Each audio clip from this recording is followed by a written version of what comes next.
talking to you about what's happening with our environment and some of the Isagenix products and how the formulation of the products that John Anderson developed is helping us to deal with what are really environmental challenges that we're exposed to. These are a list of just some of the things. We're in a healthcare crisis. How many would agree, particularly in North America, that we're in a healthcare crisis? Just look at the billions of dollars that we spend on healthcare every year. I always say, where does the money go, and why do we need so much money for it? We are in an obesity epidemic. I'm going to talk a little bit more about that. We are exposed to toxins every day, in our air, in the food we eat, in the cosmetics and things we put on our body. We are also, unfortunately, we are eating every day, but our food is bankrupt.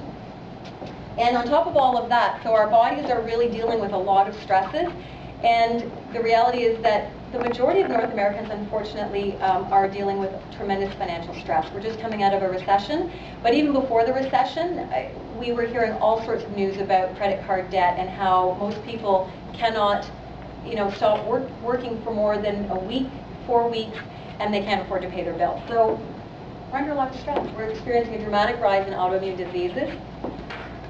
There's a lot of focus on cancer rates. We are experiencing an all-time high in cancer rates in North America. In Canada, 40% of Canadian women and 45% of men will develop cancer in their lifetime. These are really, to me, pretty startling statistics. For the first time in history, the number of overweight individuals outnumbers malnourished people. Malnourishment is when our bodies are not getting the proper nutrients to meet our health needs for our body to function. So really, you can be at any level of weight and still be malnourished, and that's what we're going to be talking about in detail tonight. The fact that children today are having shorter life expectancies than their parents is very startling. And it's not acceptable. Given how advanced we've become, to me it's not acceptable.